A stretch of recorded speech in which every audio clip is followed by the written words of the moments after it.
yaffe ejja bulido www.nbsgroupuganda.com.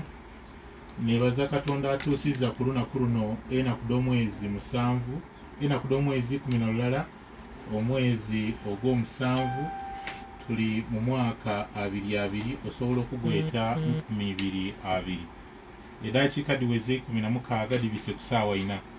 eno ni programu endabirwamu nga bwe tuba buli lunaku olw'omukaaga okuva essaawa tini dino nga tuwayamu n'abagenyi ab'endawulo era n'olwaleero twize tuwayemu.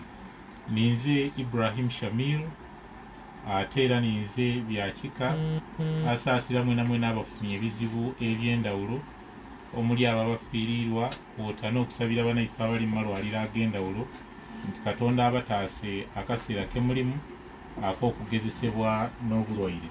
Mu studio ndini Honorable Robert Kyagulanyi Ssentamu osobola okumweta Bobi Wine mundabirwamu. Tindi kodinge tuli live ng'enkola yaffe bweba. Honorable nsangaire okubona mundabirwamu. Baba nze nansangaire kankozese n'omukisa guno okulamusaako ku bakagwa munansaasira ndatabulatabula ennimi olusoga lwange lwabitege.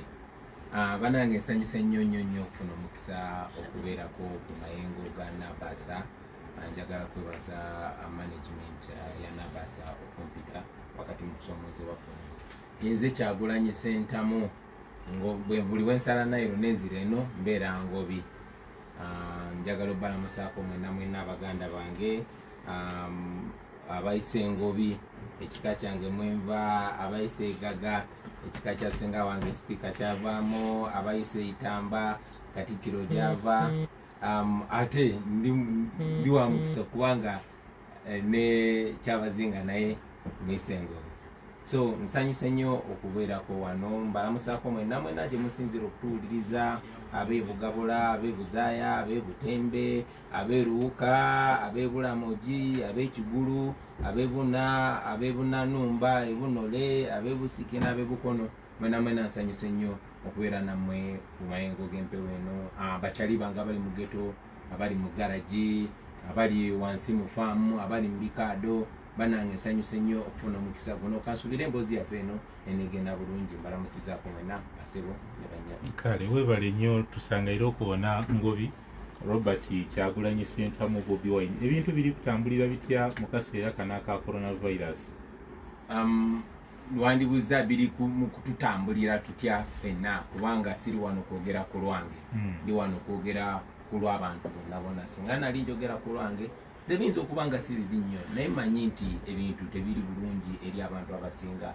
Abaana aba bodaboda mikwano gyange tebakola kati, abataxi embeera gyabwe ogimanyi, ab'amasaluuni, ab'amaduuka, kwegamba embeera si nnungi eri abantu bonna. Okusinza ku mbeera nga bw'ogiringirira ya coronavirus mu nsi wona ne Uganda embeera gye tuli ekigemamu ekyokulwanisa obulwaire obwo obonamu ebirumira oba tutambulira awo? Ebirumira bingi. Okusookera ddala twali tuli ku mulamwa omulungi era ffenna twavaayo ne tukwatagana ne tuwagira enteekateeka ezaali eza gavumenti ebiseera ebyo z'omu ku bayimbi era bannayuganda abaasooka okuvaayo okukunga abantu okubategeeza ku buzibu bwa coronavirus naki kye tuyinza okukola okumwewala. Era bannayuganda njagala obeebaza bazanya paati. Omanyi bannayuganda tuli bantu abalungi ennyo, bajumbira okunaaba mu ngalo ne bajumbira social distancing. Bannayuganda ne bakkiriza okusigala ewaka.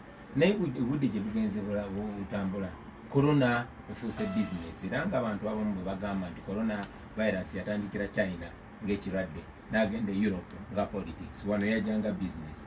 Coronavirus yafuuka business ate kyafuuka nga kyakulwanyisa ekyebyobufuzi. Yafuuka business etya kubanga bagikozeseza bannaffe abatufuga ne beewoola ssente ne ssente paka ku trillioni 6. Omanyi trillioni 6 zibeera billioni 6. Billioni 6 zibeera billioni 6.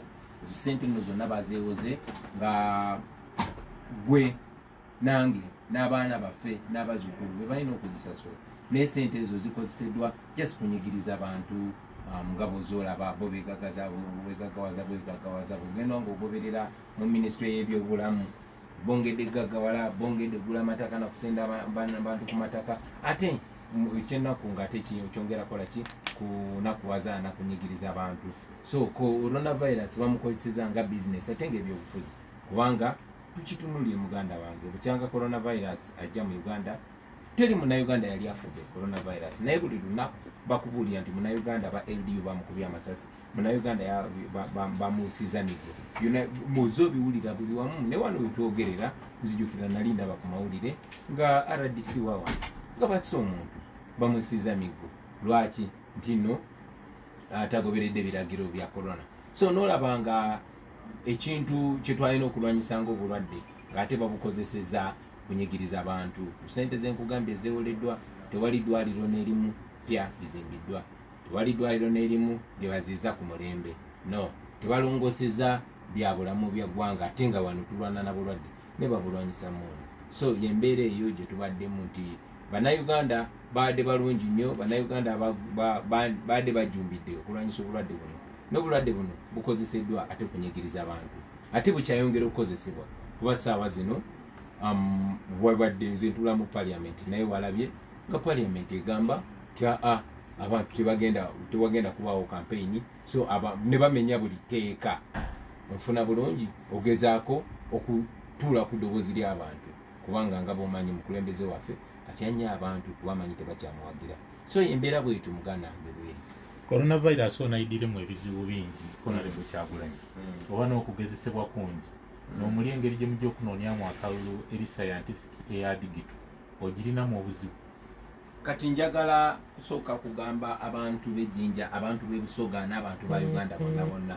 temulimbibwa ekyo ekigambo bafubye nnyo ku making sure buli munnamawulire akyogera nti scientific election bamakinze sure nti bakiforcinga mu bwongo bw'abantu tewaliyo scientific election muganda wange tekibeerangayoko mu nsi yonna era tekigenda kubeerawo ekyo kyebagamba mbu scientific election bagezaako okubuzaabuza abantu nabagambako gye buvudde nti president wa Uganda president Museveni atya abantu oluvannyuma lw'okulimbalimba abantu oluvannyuma lw'okubafugira ku muludumu gw'emmundu okumala ebbanga eryo lyonna lyonna oluvannyuma lw'okubeera nga badde ngabuzaabuza okulonda Katonda yaleeta generation yaffe oba yatugjawa nange simanyi n'aleeta abalaasi n'atugatta abavubuka okuva e Buganda abavubuka okuva e Busoga abavubuka okuva Enkole abavubuka okuva e Bugisi okuva okwetoola Uganda yonna ne tukwatagana nga generation ne tugamba twagala nkyukakyuka ya ddembe ba president Museveni akimanyi ensonga lwaki bagezaako okugyawo bino kino tekitandikidde wano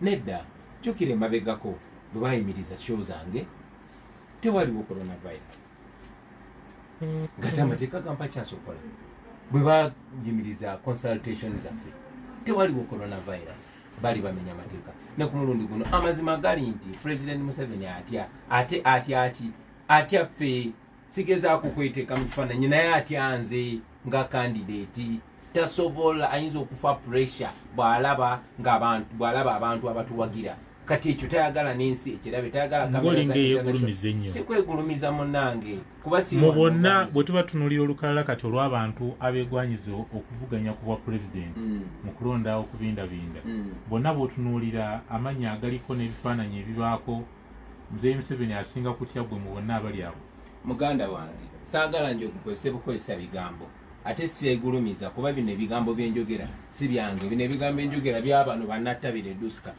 bino ebigambo byenjogera by'abano bamase walukamba byabo babijirwa byabo baba mu lulenzi byabo bawayiswa mu fumbiro byabo basejjirinnya byabo basawuda madada bigambo by'abantu bangi nnyo nze ninga mouthpiece era nyimiridde wano mu kifaananyi ky'abo abantu abangi era bw'olaba ekifaananyi kyange ku ballot paper yes oba muzimba nkikiikiridde naye oba olonda birowoozo bya generation yaffe yonna yonna so segulumizanga muntu gulumiza generation yaffe kuba kyekituufu yaffe tusinga obungi tuli ebitundu ebisukka 85 ku buli 100 yaffe tusinza okubonaabona yaffe tusinza okunyigirizibwa yaffe tusinza okuttibwa naye ate yaffe tusinza okubuuka kubanga tuli connected nga generation kati atutya tayagala nsi erabe kiri Uganda yensonga lwaki tayagala wabeerewo rallies tayagala wabeerewo campaign oŋŋamba otya nti abantu bagenda kulonda onfuna bulungi oŋŋamba otya nti abantu bagenda kulonda naye nga tebagenda kola informed decision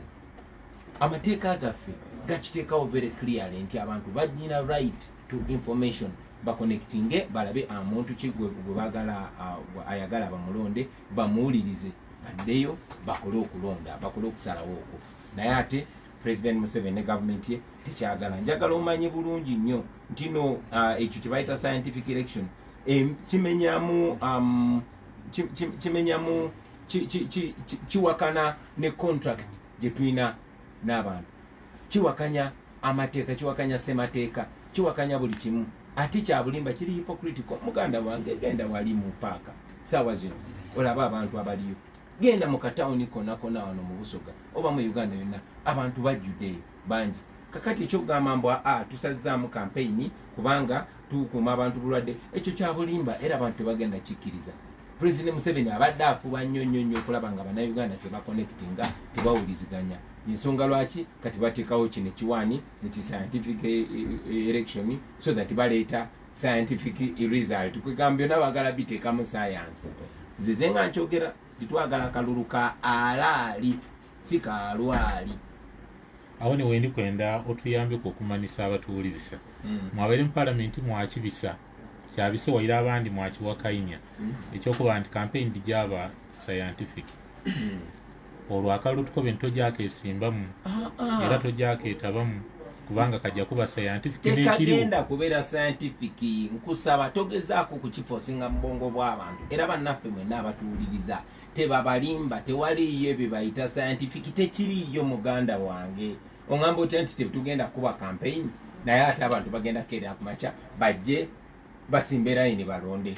Otolaba nga kibitinga common sense nti musigale waka naye butuuka okulonda muveeyo mulonde. Kyogamba nti kwolwo olunaku obulwadde banaba babusibye kwolwo olunaku buleme kutambula naye ate munaku endala butambule. Yabaffe tuze tukyogerako, ensi yonna nzigule essaawa zino. Tunula ebweru tuli ku Nabasakati naye tunula ebweru kati saawa zino olaba ekiriyo. Abantu going about their business nga bulijjo. So kati ekyo kyakubuzaabuza era bannayuganda tebakikkiriza. Tugenda mu kalulu akaddala akalagirwa amateeka. Ofuna bulungi era akakalulu ke tugendamu so si bino bye bagamba. Kale atuliisa tulini Honorable Robert Kyagulanyi Ssentamu oba mwete Bobi Wine. Honorable Kyagulanyi, enkolagana yo ne bannabyabufuzi boyidde ng'oyagaanawo abawangaalire mu lutalo olw'okulwanira enkyukakyuka eri etya era n'enkolagana yo n'ebibiina ebyobufuzi by'oyidde ng'oyagaanawo eri etya? Enkolagana yaffe n'abalwanyizi b'eddembe abalala n'abalwanyizi b'enkyukakyuka nungi. Ebibiina ebimu nungi nnyo, ebibiina ebirala nungi nnyo, ate ebibiina ebirala nungi. Amakulu olina bye weesiga ennyo, olina by'obuusabuusa. Anti munnange mubeera ne bafriend, obeera ne bafriend n'obeeramu ne ba best friend, n'obeeramu ne bali bafriend nga balinga abooluganda, ate ne wabeeramu ne bali bafriend nga mulinga abalongo. Awo oyogedde Luganda. Tuze tukwatagana muze mutulaba okugeza Honorable Asumani Basale Wajema, oyo nnyo president wa Jema, ne tutambulira wamu si kuba tandika kati naye kuva dda. Nfuna bulungi ozoolaba ba comrade abalala ba Honorable Nsamba ba NRM ne tutambula bulungi nnyo. Ozoolaba abalala ba Democratic Party, aba PPP, aba PDP, aba FDC nga tukwatagana bulungi nene okusingira ddala n'abakulembeze baabwe. Kati ekyo nkyogedde from the lower level kuba wadde nze mukulembeze wa People Power Movement njagala nnyo ate okwogera ku lwabo abakulembeze abali wansi waffe. Nene ku presidential level tukwatagana bulungi nnyo ne Jema Mugisha Muntu, tukwatagana bulungi nnyo ne Honorable Nobert Mao, tukwatagana bulungi nnyo ne Dr. Kizza Besigye. Nze nga nkigamba era sisaawuswala kukigamba ti Dr. Besigye y'omu ku bantu abanzigula amaaso okitegeera ya inspiring nga ina longa ngamba olugaye yogera ebintu mu butuufu bwabyo nange netandika obyogera mu butuufu bwabyo era tukyali ba mukwano era tukyayogeraganya kubanga nga bwe muze muwulira twagala kusimbawo omuntu omu gwe kuba akafaananyi nga Dr. Besigye ayimiridde nange nga Jeno Muntu ayimiridde nange nga Honorable Mao ayimiridde nange n'abalala ogoloza President Museveni tayinza kutya So kati yeyo mission je tuliko. Of course nga bwe nkugambye nti abamu tukiriziganya completely, abalala tukyayogeraganya tulabe nga tukiriziganya. Of course tuyinza obutasobola kukiriziganya nabona 100%, naye enegenda kubeera coalition of the willing. Abo banakkiriza tukwatagane tugenda tumaleko. Zenga nkyogera nti abamu tujja kwatagana mu lugendo nga tutambula, abalala tujja kwatagana nga tunatera okwambala engule, ate abalala tukwatagane nga tumaze okwambala engule. Nefe tumanyi nti at the end of the day tulina kubeera wamu. Otemyetemye abantu mikwano gyo n'enkola yeggana yiyo imwe naye nabo watuwa ekyokuboneraku nti muli kwenda muleeta omuntu mulala okwesimbawo ku bwa pulezidenti. Singa bala abangi banayikiriziganya nga boboogere kwawo balondayo omuntu owundi ataliiwe bonayikiriziganya nabo wamuwagira. Okusookera ddala ffenna tulina kukiriziganya n'abantu. Ffe ekyatandisa ekisende ekya people power kubanga it's supposed to be the people. Abantu bo bagamba ki? Kubanga at the end of the day tekina kubeera eno nti Kyagulanyi okwataganye wano gwe nekyaliwo Pastor Muwanguzi nekyaliwo Mase Walukamba ne musalirawo abantu. Mulina okugenda abantu ne basalawo ate abantu bazenga bakiraga. So kyetwogerako kati tukitandise 2 years before. Bitwagala nnyo okwogera ebintu nga bina evidence. Abantu bakitulaga ekyaddondo naye ekyaddondo jasi baali yali campaign yange. Abantu ne bakitulaga wano Jinja nga tuzo campaigningira Honorable Mwinyi. Era abaaliwo wano twali wali ku Masese rally yaffe yali mwakirabanga bwe kyali era n'owekitiibwa Dr. Besigye n'abagamba nti akati mu abavubuka generation yammwe ne tuvaawo ne tugenda e Bugiri ne tuvaawo ne tugenda e Mukunjiri ne tuvaawo ne tugenda Arua. So tuze abantu batulagako signal naye ng'oggyeko n'ekyo n'abatuwuliriza kati bw'oba olabye comments kati eziri ku social media kuba ensi yonna yonna etulaba kyekyomukisa omulungi. So abantu bo balina we bapointinga. Njagala omanye nti sigezaako kwegulumiza nga nze nsinga obutabeera na experience mu ba presidential candidate bonna and I appreciate that. Naye bwe mbanga abantu bannesize manyi nti sigenda kulembera nzeka. Twagala okufuna expertise ne experience y'abantu nga Dr. Besigye nga Honorable Mao nga ba John Mugisha Muntu n'abakulembeza abalala gomanya abasajja amagezi ge balina bakantuntu basaalirwa ne bana abavubuka bana abato wali otuddeko n'onyumya n'abantu nga Kasolo, abantu nga Swengere, abantu nga ba Waisa Mufumbiro, abantu baffe balina ideas. So tekigenda kubeera ku nze ndi rallying point, nze ndi gaamu agatta bana abantu abagezi abalina ideas and experience tusobola okubulira eggwanga lyaffe ku kyagaamu. Era nga nzeyo ku kibuuzo kyembuuziza nti singa bali abakulu boyogeddeko botemyetemye enkolagana yammwe ne bannabyabufuzi ab'enjawulo n'abakulembeze b'ebibiina by'obufuzi ebyenjawulo bakkiriziganya ne bagamba nti ku luno Kyagulanyi katusooke tulonde omulala atali Kyagulanyi, onokkiriziganya ne banno kye basazeewo. Nzize nkyogera nti ffe nga abakulembeze si buyinza bwaffe, buyinza bw'abantu. Naye ffe ng'abakulembeze tulina kulaba ekikola ku lw'abantu. Kansooke nkijje ku presidential level kisende ku MP level mukwatagana ne mugamba tuli abantu bangi naye ani anaayitawo.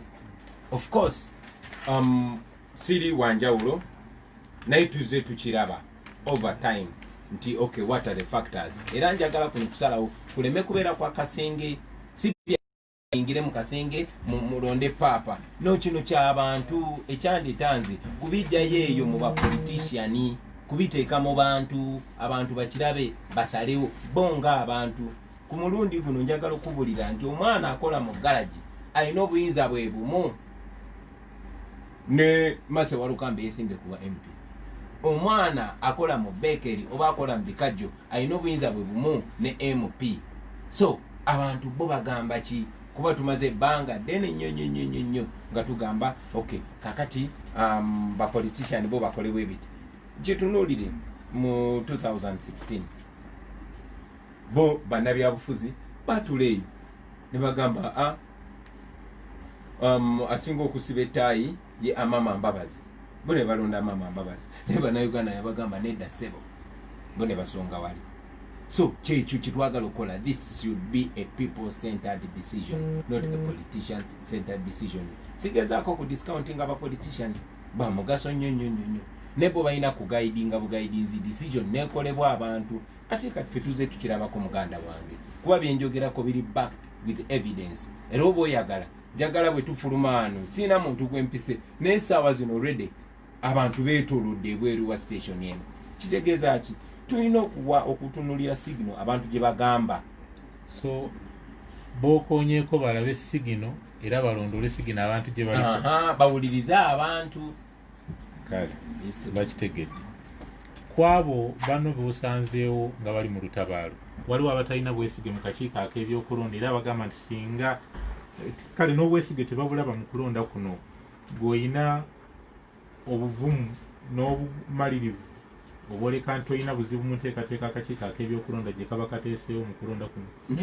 Nedda saagala olimbe bantu nti nyina obwesige mu kakiiko k'ebyokulonda. Kibuuzo sigambye nti olina obwesige. Kati kankiddemu nange ninga abo bannange sina bwesige n'omulundi gumu mu kakiiko k'ebyokulonda. Njagala nkuwa example.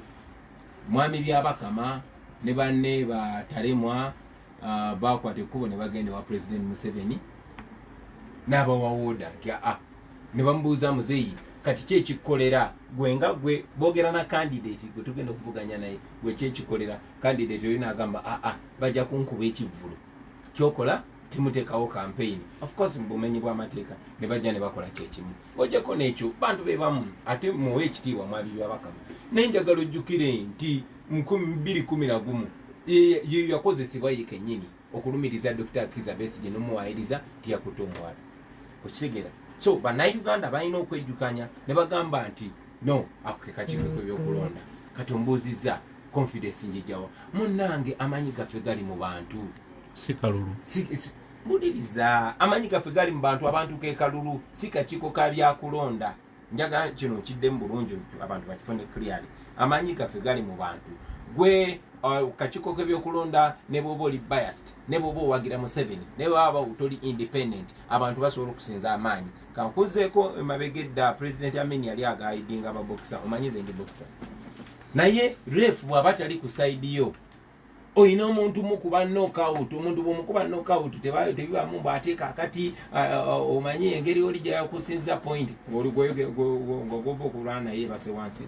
So ffe amanyi gaffe gali mu bantu nti Museveni tugenda mukuba knockout tutya abantu tumaze emyaka 2 nga tubagamba mufune endagamuntu ne beewandisa massively. Kikunyonyola lwaki abalonzi beeyongeddeyo.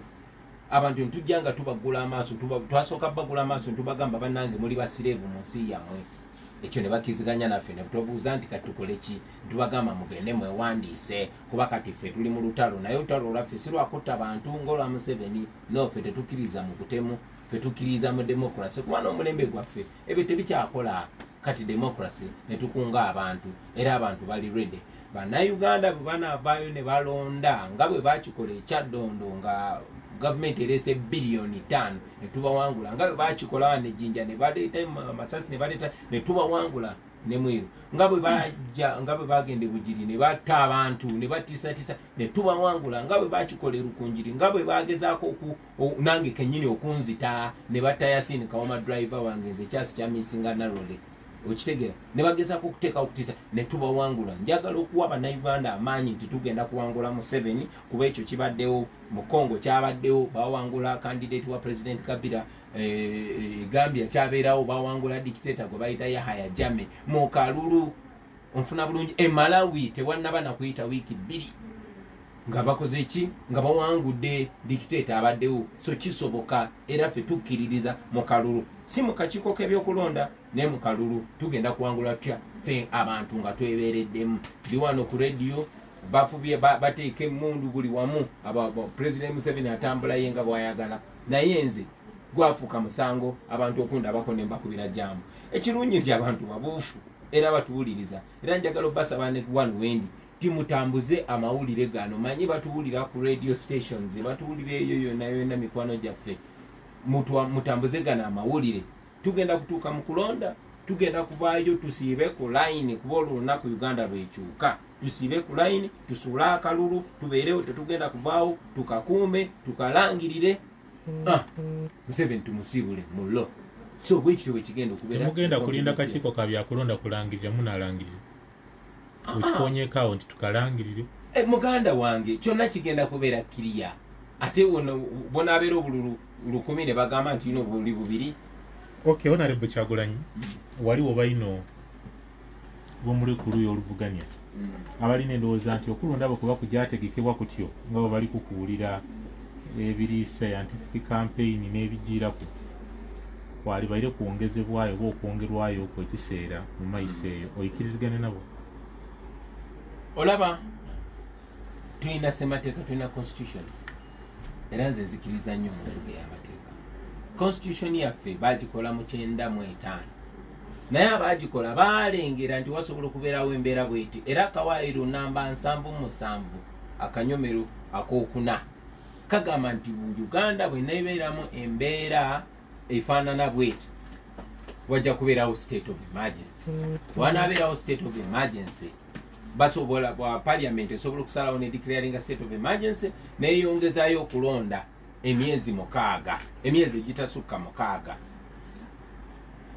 ekyo bwe kirina okuba era nzikiriziganya ne constitution eyo naye yina ensonga lwaki gavumenti ya president Museveni teyagala kuteekawo state of emergency newankubadde buli kigenda mu maaso mu Uganda kiraga state of emergency mu state of emergency president Museveni si abeera president yandibadde speaker Rebecca Kadaga era nakimugambye mu parliament nti kati saawa zino Rebecca Kadaga ye yandibadde akulembera Uganda kubanga yandibadde state of emergency naye Museveni kubanga ye tayagala kutabuyinza tasobola kukkiriza amateeka ago tuvola babagamenya mu ngeri yonna okigera ate ne senga wange simanyi oba bamutiisa butiisa naye alina obuyinza obwo ffe nga parliament tusobola okusalawo naye lwakubanga bumanyi parliament esinga era njagala okigamba abantu ensonga lwaki twesiba ku parliament eyo ensonga lwaki njagala nnyo musi kulonda nze nzekka naye n'ababaka abagondera abantu ababaka bagenda okubeera basaavanti bammwe bemuba musindika mu parliament kuba parliament eyo esalawo bingi nnyo olunaku lwaleero parliament eri mu nsaawo za president Museveni kasita ababawa sente natunulidde ababaka ba NRM neŋŋamba bano bagayi baabaki babawa obutwa nga nabo balaba era twadde tukyogerako ne mukwano gwange awo mu parliament nga tugamba bano abantu baba bagenda kuwa butwa wakirimanya toggalawo bwongo wakirimanya nti buno butwa bugenda kunzitira mu nnaku mmeka ofune kola ekiramu naye bwe wanywedde bunywa butwa buli mu 7 kyaleta bakiisa buyisa tebamanyi kigenda ba affectinga but most important kigenda ku affectinga eggwanga lyaffe kale Honorable Kyagulanyi tolina kibiina kya byabufuzi kyolimu kati wetwogerera tobiinaamu bwesige oba olaba nti byanafuwa ng'olina kuba na kisinde kya people power kakati njagala kujjukiza nti nze ntunulidde nnyo ebyafaayo bya Uganda yaffe naddala mu nkulembera naddala mu byobufuzi Uganda buli webadde yeetaaga enkyukakyuka kibadde kitwetaagisa okwegatta bwe twali twetaaga okufuna independence twalina okwegatta eyo UPC teyaliiwo waliwo UPU ne bibiina ebirala balina okwegatta okuasharinga Uganda to independence bwe twayingira mu dictatorship eyasooka eya president Idi Amin okumujjako balina okwegatta bonna abalule ba Museveni babinaisa ne bakola Uganda National Liberation Front UNLF bali begasse President Obote bwe yafuuka dictator nabba n'akalulu Museveni yalina ekibiina kye ekya UPM n'aba DP baali babya akalulu n'abalala naye balina okwegatta ne lule ne bakola a movement gye bayita National Resistance Movement okigera so kizebwe ekityo Uganda buli weyeetaaga enkyukakyuka tulina okwegatta kubanga ebitunyiga bye bimu ate bwe tunagitereza tujja kunyumirwa kyekimu ensonga lwaki twatandika ekisinde ekya people power okugatta bannaffe bonna abava mu bibiina ebyenjawulo abava mu nkola ez'enjawulo abava mu mawanga ag'enjawulo madiini ag'enjawulo n'ebifaanana bwe bityo tukole ki tuheadinge ku liberation era bwe tubadde tutambula era mu nkola eyo kituyambye nnyo okubunya amawulire of course for electioneering ekyo tujja kulaba bwe tukikwasaganya nga tusemberera okulonda naye for purposes of sending out this message of liberation, which is most important, tubadde twetaaga okugatta abantu, era abantu tukoze omulimu oguwera okubagatta. Kati ebiddako tukwatagana ne bannange nitugamba oke tuyingedde tutya mu kulonda, era tucommunicating eri bannayuganda nga bwe tujogenda maaso nga tucommunicating. Kikulu nnyo ate kizito okumanya butya omugenda okuyingira mu kulonda. Ndaba kati abantu bangi baagala obwa MP naye bateekawo akabonero ka people power ekitali kibiina kya byabufuzi. Mu bbanga ettono eribulayo mukiteeseteese mutya era mukitegese mutya, kubanga kijja kwetaagisa omuntu okuba n'akabonero. Kitegeeza nti mujja kusanga omuntu omulala ng'alina akabonero nga tekakwatagana nakako. Okusookera ddala twayagala bannayuganda tusooke tubagula amaaso bamanye nti tebalina just kulonda kabonero naye ebirowoozo ebyo byayimirirako, era ne twekuŋŋanya ffe abayimirira ku birowoozo bw'ebiti ye yali mumanyi bagamba first things first, ne tubanyonyola nti kati ono mulaba wadde akutte enkumbi naye alowooza nga ffe, naye wali abakutte enkumbi abatalowooza nga ffe, abalowooza nga dictator. Ono akutte ekisumuluzo naye alowooza nga ffe, naye wali abakutte ekisumuluzo abatalowooza nga ffe. Oleeta kyakulabirako oba olaga nti kyekiriwo? Nti ono kyekiriwo, nti ono waliwo abakutte enkumbi abatalowooza nga mu. Sooka ompulirize muganda wange, nti ono ayambadde yero onfuna bulungi, ayambadde baasi naye ate talowooza nga dictator, alowooza nga ffe. Nzize nga nkigamba muganda wange era njagala okiddamu okigamba nti Uganda erimu abantu ba mirundi ebiri, abanyigiriza n'abanyigirizibwa, abalya n'abaliibwa. Kati bano bali ku side zombi, bali mu opposition, bali ne mu gavumenti ababonaabona, ate era ababonyaabonya bali mu gavumenti, bali ne mu opposition. Ensonga lwaki nze ngamba abantu nti wano siri mu kwogerera opposition, ndi mu kwogerera bannayuganda bonna abatalina ddembe lyabwe, abayisibwa obubi. So ekyo bwe kityo bwe kiri, ofuna bulungi. So the idea is a liberational idea. Of course bwe tunasemberera okulonda saagala ensonga y'akabonero gibuusa amaaso, ensonga nkulu nnyo eyo n'ebirala ebifaanana bwe bityo. Naye for now njagala no program tugikozesa okulaga abantu ekituufu. Manyi nja kuddamu nfuna omukisa okudda wano kunaabasa nga tusemberedde okulonda, ate twongere okuttaanya programu zaffe. Ono twasazeewo candidate ki gwe tugenda okwenda osinga wano, twasazeewo tugenda kozesa strategy ki, twasazeewo tugenda kola tutya, ebyo tujagenda nga tubitaanya. Naye for now ye message eno gye njagala okuwa abantu. Oyikirizigana n'abakoba nti mu opposition mulimu abakolagana n'abali mu kibiina ekiri mu buyinza, ng'eno babamisana b'opposition obwire baamala bakuta bayireero. Nkugambye era nkiddamu nti nze soogerera opposition. Ffe tetuli opposition, ffe tuli option. Nkiddamu, tetuli opposition, tuli option. Tetuli bakuwakanya, tuli ekiddibwamu, ffe tuli answer. So yes, ombuuziza nti mu opposition waliwo abakolagana ne gavumenti oba mu gavumenti waliwo abakolagana n'opposition. Ekibuuzo eno ekyo nze mu ndowooza yange kyandibadde mu opposition waliwo abakkiriziganya n'embeera ez'okwenyigiriza abantu, era mu gavumenti mu NRM waliwo abakkiriziganya n'abantu okubeera n'eddembe lyabwe. Nja kugamba ye, bw'onombuuza nti ani, nja kugamba abantu mubatunuulire, mujja balabira ku bikolwa byabwe.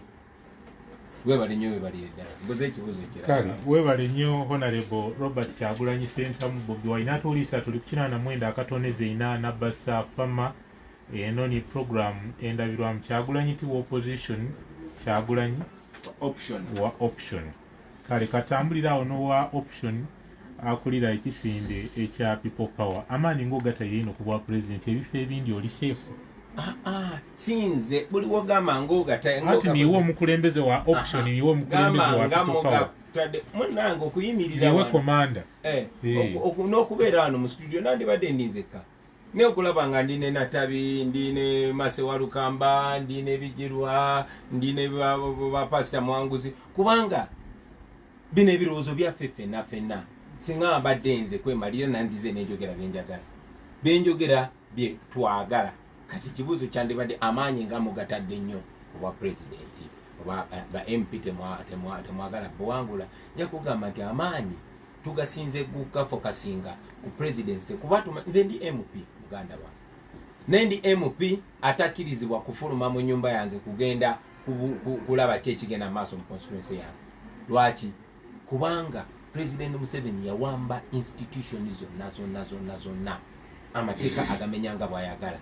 Ekizibu kya Uganda ye Museveni era gwe twagala okujjawo, gwe badde bagezaako okujjawo ebbanga lyonna kyevudde ne mwegamba ono kyali mu mumpeemu nze mwewulira. Naye ate tokomaawo ka Parliament tulina ojjeera buto. Ensonga lwaki tuzze tubagambe era tujja kujja tubasongera ku bakandidate baffe nti bannange wano waliwo bemmanyi already beseetaaga kwogerako, naye era twagala buli kifo nakyogerako era nziramu nenkyogera titwagala okuswipinga okureplacinga obukulembeze buno obuli dictatorial, tutekewo obukulembeze obugondera abantu kuviira ddala ku level ya President Museveni tumugjewo entebe tugitwale.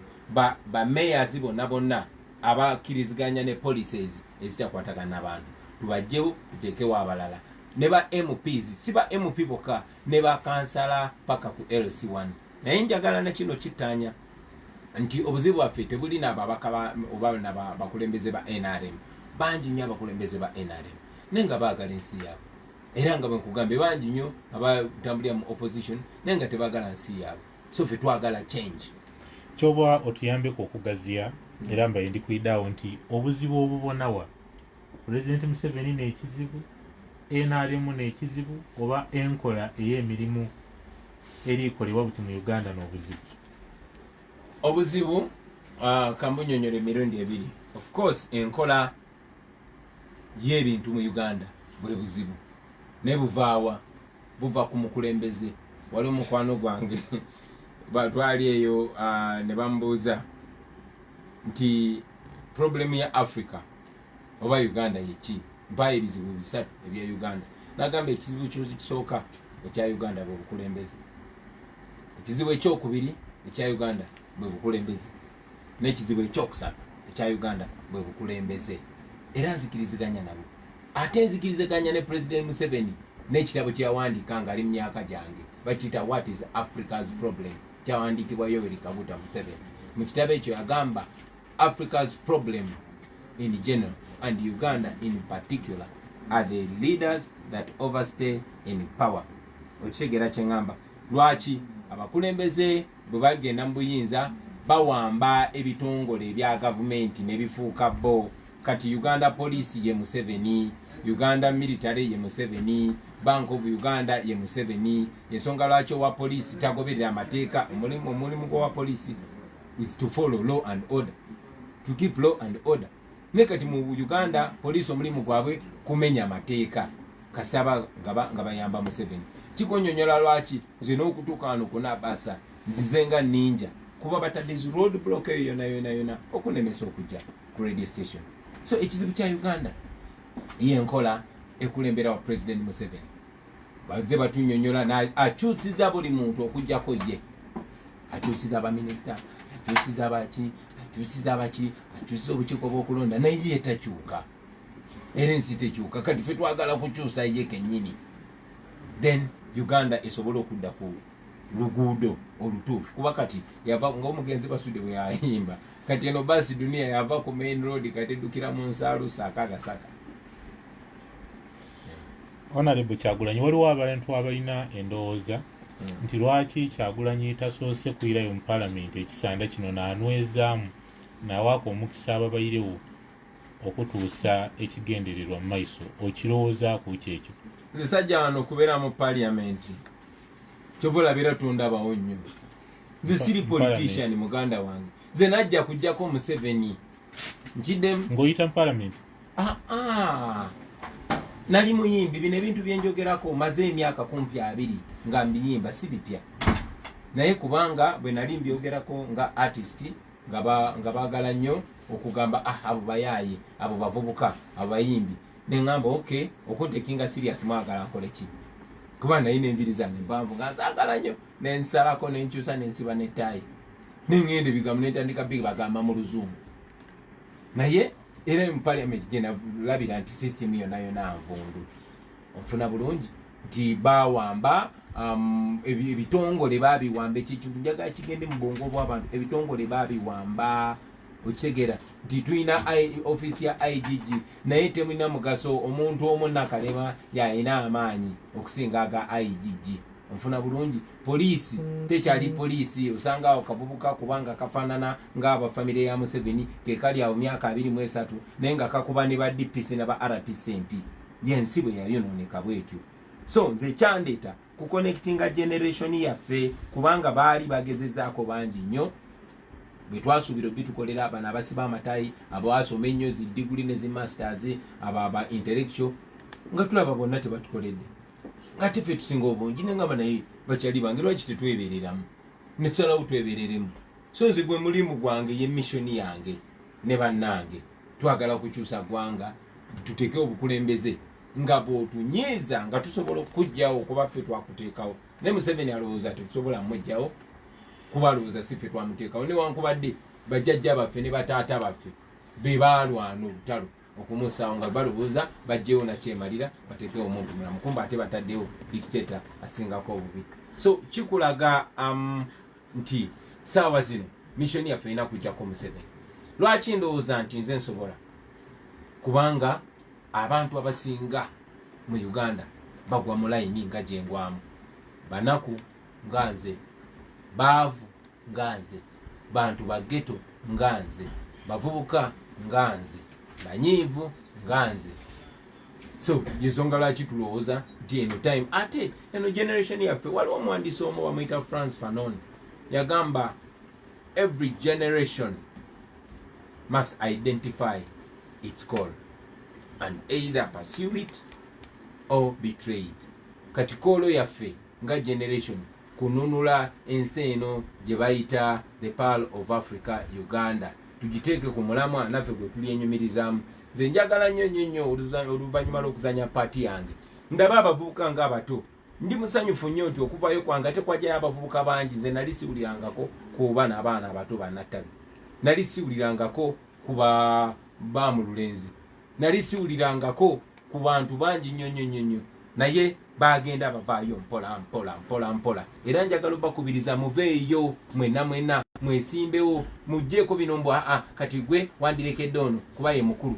Abantu abo naddala abakulu batubitrayinga batya bagonda bo balowooza tekisoboka kujjako omusajja ono. So kakati kiri very important, very important tife twebereramu naddala abaana abageto twagala bino bikyusa tutandika okuweebwa ekitiibwa ate kina kubeerawo in our lifetime. Tewali byakugamba mbu kati mulindeko mukyali bato mukakane. Museveni ate yali ddaawa nnyo kunze kuba tewali yali amumanyi okigera yafuna obululu meka mu 1980 tewali yali amumanyi kubona tewali yali atuuseeko mu site okigera naye kati ffe tuli connected nga generation. So eno koolo yange yakukunga bonna baveeyo saayingira mbina ebintu kuba njagala nnyo ebyobufuzi. Era nze ngamba abantu nze temumpita politician kuba siri politician nedda. Nze ndi revolutionary, nze ndi leader ayagadde okukunga abantu bonna babuuke. Era mmanyi nti lazima bannayuganda banaaba bamaze okwebereramu. Njagala nnyo nfune chance okuritayiringa nga nkyali muto ngendeko ku beach mpowe, ngendeko nkuba emiziki gyange n'ebintu ebifaanana bwe bityo. Mu Uganda eyeyagaza. Honorable Kyagulanyi, waliwo ebiri kwogerwa era ebyogerwa nkidi nti obiwulira nti obubaka bwoba kampeyini yo eidwire obusosoze nti olina amawanga agamu oba agandi mu ttiimu yo geboogerera obubi okidi ku ekyo oba ni pulaani yenyu? Okusookera ddala njagala nkubulire muganda wange nti banoonyeza bwe batusigira ebisooto ne wabula, banoonyeza bwe batuwonoonera ne wabula, kubanga byetwogera bye bituufu buli muntu kyayogerako. Ne baga kati ono Bobi Wine tumuwonoonye tutya ne message ye tugyonoonye tutya, tugamba abo basosoze. Muganda wange nze gwolaba nze Kyagulanyi ndi muganda, ndi mukatuliki. Naye omukazi gwembeera naye mukyala wange si muganda ate si mukatuliki. Ekikulaga ndi musosoze oba nedda.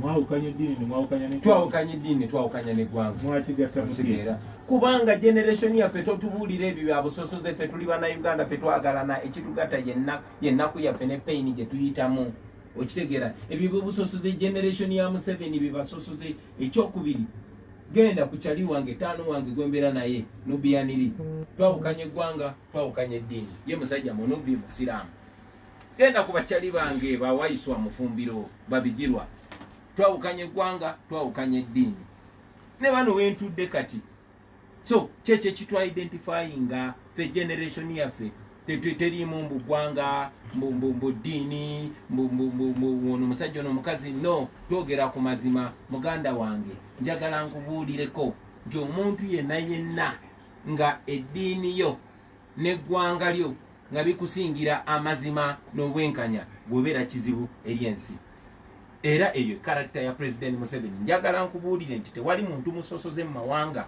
nga Museveni ne gavumenti ye ate mwenna mukimanyi okipimirawo genda mu revenue olabe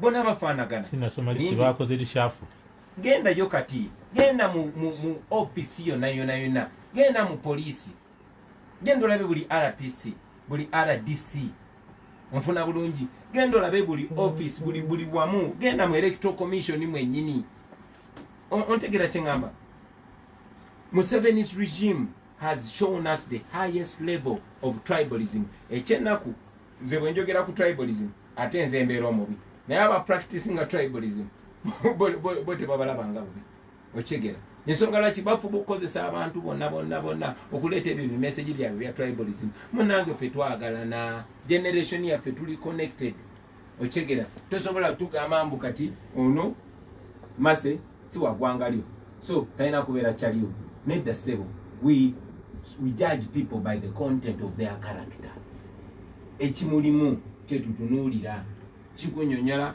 lwaki balooya bange basomani basalibwa lwaki mikwano gyange lwaki abantu bonna betukolagana nabo ffe tetulina busosoze n'omulundi n'ogumu era njagala utwala omukisa guno okuvumirira obusosoze obuli mu gavumenti ya Museveni basosoze omuntu atalinga batava mu ggwanga lyabwe in fact mu family yabwe Museveni musosoze. I will say that without fear of contradiction, and that must stop. We must create a country that makes everybody proud. Ochegera tewali muntu alina musango to be born from any part of this country. The deal at independence was that people were coming together from different tribes, different religions, to build a nation that will make life better for their posterity. Ochegera boboyingira ku parliament yaffe olabanga mawanga gonna bagateekawo ku gate yaffe mu 1962 amanyi lwaki kubaga mawanga gonna gakuŋŋaana gakole eggwanga lye bayita Uganda nga gonna genkanankana gonna galina kufuna equal opportunity no matter the tribe. So eyo is part of our message. Webale nnyo webale waliwo abantu abalina endowooza nti okuleeta enkyukakyuka mu Uganda olw'okutuukiriza endogereko bantu koota pini evaamu na nnundo nti omujaasi n'asaana okutaawa embeera ereeta enkyukakyuka mu Uganda ekirizigana nakyo era tubona abajaasi bangi Kano Besigye Meja General Mugisha Muntu butuyo twafunye General Henry Tumukunde osobola okubasaba bakugemereku oba obaleke nti bo bakirwani ekyokutaawo enkyukakyuka nga abajaasi iwe civilian omala oyidde oluvannyuma njagala nkugambe munange abantu batamanyi oba bakimanyi naye tebagala kyogerako nti ng'ennaku z'omwezi 27 omwezi gwa January abayekera bajja ne bawamba ensi yaffe nga batulindiremye nti batulwanira bakulemberwa Museveni okuva kwolwo bafugira nsi yaffe ku mudumu gwa mmondo bafubye nnyo okututeekamu endowooza nti okulembera abantu olina kutta abantu okitegeera eyo ndowooza y'abanansiko ba Bushmen naye that is 35 years late okitegeera kye ŋŋamba Museveni yennyini bwe baawamba Uganda baatuula mu lubiri nga bamaze odduwamba wali emengo ne bakola meeting era yagiwandikako mu kitabo kye ekya Sowing the Mustard Seed ne bagamba nti okay tugenda kulembera Uganda okumala emyaka 4 obuyinza tubuhanding over to a civilian government. Ompulira kye ŋŋamba okuva ku olwo wakayita emyaka 34 kigenda kwera 35 tebakikolanga kati bagezaako okuteeka mu abantu endowooza Museveni ya coming out nayogera n'okwogera nti yali alimba yali for democracy. Democracy is not for the military. Mukanda wange etteeka lyaffe ligamba nti amagye gayina kugondera obukulembeze bw'aba civilian. The army must be subordinate to civilian rule. Ensi zonna zonna ezikulaakulanye tezikulemberwa mudumu gwa mundu. President Uhuru Kenyatta owa Kenya musirikale ngonziramu alinga gwe musirikale ye oba nedda si musirikale. President Magufuli wa Tanzania musirikale nedda. President Malawi eyakawangula musirikale nedda. President Adama Barrow wa Gambia eyajeko dictator military dictator Yahya Jammeh musirikale nedda. So tebakulimba nga muganda wange ensi nyingi zize ziyita mu system eno ne Nigeria ita mu system eno tebakulimba ntino abasirikale balina bakulembera ekyo bw'okiteeka mu bantu ate bakozesa nnyo bannamawulire ne media houses okukiteeka mu bantu nti abantu aba bulijjo temusobola kwekulembera kiva mu abo abali mu byobufuzi nga ggwe nedda ssebo kati nze siri mu byabufuzi nze ndi mu byaddala nze ndi ku alaali kyali wange nze siri mu politics. Okay, Kyagulanyi ali ku byalaali nsi ki gye weegomba noga ati kale singa Uganda eri bwetyo mu Africa tutandikire ku zene zitwetolodde anti ze ngamba eziri mu Africa saagala ogende mu bazungu tutandikire ku zene zitwetolodde. Kongo walabye nti okuva ebbanga ddene nnyo wawaddeyo nfuga ey'omusibira mubbwa naye n'abakongo be twajereganga mwana nze mpulira n'ensonyi bwe njogera ku Kongo kati kuba twajereganga Kongo nga bafugibwa Mobutu yakabafugira emyaka 2 tuga ani kwe bafuga emyaka 2 bakatukala katasa tumene naye Kongo bafunye enkyukakyuka eyo yajja mu mawanga gatutudde ga Kenya ga Tanzania juzi enkyukakyuka eyo ya happenize Malawi. So negomba ensi just efuna change obukulembeze ne budda mu maaso mu mikono gy'omuntu ng'abantu be baboosi be ng'ajja n'abagamba bakama bange mu abanonda tukole tutya bwaba baagala kino ne kiteekebwawo baagala kino kibeewo kibeera bwe kityo. So kyenegomba for now mu kyeweegomba kyankyukakyuka aife nga tulingirire enkulaakulana embeera abantu mwe bawangaalira ewaife wano mu Uganda kimanyiibwa bulungi nti akutya security batukoba buliido niye buviire kwa minisita yakyogera akanti Uganda tuli peacefully ni president aije nga akyogera nti tuli nsi ya mirembe byendi kwogerera mu bityo iwe tiweegomba mbeera gye tuli mu Uganda nti yeyagaza yesimisa abakuba abantu bafuna ku ndoolo n'ebiringa ebyo. Kati olaba muganda wange kibi nnyo oli okwa identifyinga nakweyagala osetulinge forest. Omukyalo omu bamuyitanga Harriet Tubman yalwana nnyo kutaasa abaddugavu nga basireevu. Yagamba I freed so many slaves. I freed 1,000 slaves. I could have freed more only if they knew that they were slaves. Kitegeeza ki? Yagamba nze natolosa abasireevu bangi nnyo abaddu bangi nnyo ne nanditoloseza bangi singa baali bamanyi nti basireevu. Munnanga abantu baffe bali mu nsi yaabwe naye tebamanyi nti basireevu. Oli najja nakugamba bwe nzija golola Kanyama naye bwajja maaso go nagamba olaba sikubye luyi olina okunebaza. No my friend, that is your right. Oli bwajja nagamba weebaka kutulo muganda wange mukinaana President Museveni yatandikawo akavuyo akajjako abantu otulo. Bwojja mu kupate yaffe n'otandika bwelujanga tulina omukolo n'otandikawo olutalo n'otandika okulwana then omala n'olekeraawo kubanga bakuwadde emmere n'olya n'obagamba olaba kati mbawadde emirembe gisanzeewo yegwo gitabangudde. So saagala batulimbe nti tulina emirembe ate njagala nkubuulire muganda wange peace is not just the absence of war. Peace is the presence of justice. Emirembe si just kubeera mbu tewaliwo olutalo. No, emirembe bwekubeerawo amazima n'obwenkanya. Naye mu mbeera ng'eno gojja gamba nti abantu waliwo emirembe naye essaawa zino wenjogerera abakuuma ddembe abalina otukuuma ate be batutta. Olabye abantu be bakuba emigga abakyala ab'embuto. Olabye abantu be batulugunya abantu be bajjako eddembe lyabwe. Tosobola kuŋŋamba mbu tulirakisinge. Wano e Busoga bwe tuli muganda wange. Once upon a time eno yali industrial park. onfuna bulungi enga industrial hub ya East Africa nze bwe nasomeranga nga bagamba what is the industrial town in Uganda Jinja nga tewali muntu atuuka Uganda n'atatuukako Jinja muli enyumba Queen mwe yasulako nga ze gendo gitunulire bwefaanana nze ngende Jamaica nga babuju bando baga yeah man I came to Jinja kyetwasigaza just mugga olabye amasanyalaze nga bwe gali si bwe gali industries nga bwe zali si bwe ziri obugagga bw'abantu nga bwe bwali si bwe buli gendo tunulye ebizibu gendo tunulye abantu bawano embeera gye balimu kutusobola bagamba nti kasita mwebaka otulo ng'obwavu bubaluma nga tebalina ddembe so tomentioninga nsonga ya kugamba mbu beebaka otulo abantu baagala bwe balima ebikajjo byabwe babifunemu baleme kubeera nga basireevu kati eno busoga eyandibadde nga ebenefitinga nnyo mu bulimi obwo eringa sireevu plantation ze nagendako Jamaica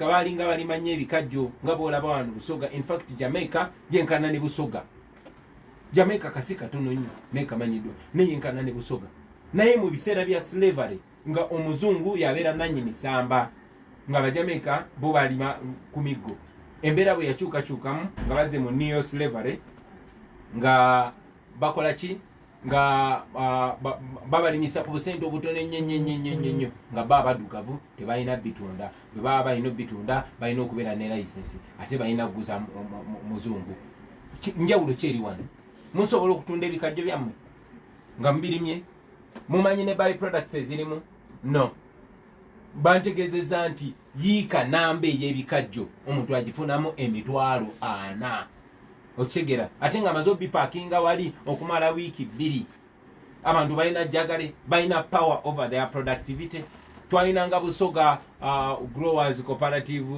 society gye bayitanga society okigera ekyaliwo bwe bakuteesa kukulima abantu bakuno be balima naye bwe bakuteesa kulima bali abaguzi be balima be bateesa abaguzi abo abasinga obungi si bannansi yes bannansi mu mateeka naye si ba locals so twagala abantu baffe beyagalire mu nsi yaabwe kubaffe tulinga emiti gya wano tulinga ebinyonyi bya wano tuli baana ba wano so balina okubenefitingamu ekyo njagala omanye muganda wange nti buli kintu tekikolera abantu ba outgrowers tebafunamu lwaki ku ntembere yabateekebwako nga kigendererwa kubaabuwaza otegera muganda wange so abalimi beetaaga chance yaabwe nga balina right nga balina se ku bintu bye baproducinga tebiriiwo ngobagamba mwebaka otulo obanga agamba mugende mulime ffe tujja babuulira kyemwagala tebalina control ku price tebalina control ku kutunda tebasobola kuguza bwe baagala kyokka ne gwe baguza yakola ebbeeyi yabasalirawo kati netubeera mu vicious circle of poverty ng'oŋŋamba mbokasita webaka otulo tetwagala kwebaka twagala kusisimuka twagala kutunula tutunde nga tulaba okay akasembayo metu je mukuwumula mu katono waliwo abantu bangi abaire ku luuyi oluvuganya gavumenti abatabaire mu gavumenti nga bwe tibali mu gavumenti bagiwuliriramu emirembe singa bukya kunkyo wabaawo embeera eyo nti Honorable Kyagulanyi ku birowoozo ebirungi bityo by'olina mukola omukago ne gavumenti eri mu buyinza ogikoleremu okirinaku obuzibu Kenya bakikolako Mwami Odinga yakola emirimu ne Kibaki singa kikutuuka wano mu Uganda munnange kino si kya Bobi Wine singa kyali kya Bobi Wine singa nange natunda dde omwoyo gwange eri abantu abo munnange kino ky'abana Uganda ensonga ezaleeta Bobi Wine zijja kuleeta omuntu omulala yenna bw'osirisa Bobi Wine oba omuguzi singa mbadde bunange wakulyamu lukwe abantu still bino ebintu byenjogera abaana ku street babimanyi bajja byogera ate kati babuuse bali confident wali abaana bangi basomye okusinga nze babimanyi okusinga nze okigera so bajja kuyimuka babyogereko muganda wange sogerera mu level yakugula oba yakukyusa ndowooza wabula ku birowoozo ebirungi by'olina enteekateeka ennungi gy'olina eri bannayuganda singa bukyenkya ne baga nti nga gavumenti ya NRM bwekyali mu buyinza ekisanja kyayo tekinnaggwako jangu tukolere wano ebintu bitambule anti okole ku lw'abannayuganda ne ku lwabo bogamba bali mu mbeera njagala omanye nti ebirowoozo ebyo ebirungi sinze mbirese ebyayogerebwako ne biwandikibwa ne mu constitution si byange bino ebirowoozo byayogerwako naye tetubigoberera byayogerwako ne babiwandiika ng'amateeka agalina okugobererwa naye tegagobereddwa ate ge balaba nga gabaswaza nnyo bagakyusa n'ogakyusa so bakole bukozi ekituufu okutandika gavumenti teyeetaaga kubeera na Bobi Wine okugoberera amateeka okuwa abantu eddembe lyabwe institutions zitandika okukola parliament ebeere independent kitongole kiramuzi kibeere independent poliisi erekeraawo okutta abantu erekeraawo okumenya amateeka teweetaaga ku Bobi Wine kujja kutuula nayo ku mmeeza okulekeraawo obusosoze so ebyo bwe bikolebwa nga kyoliko okivaako munnange option.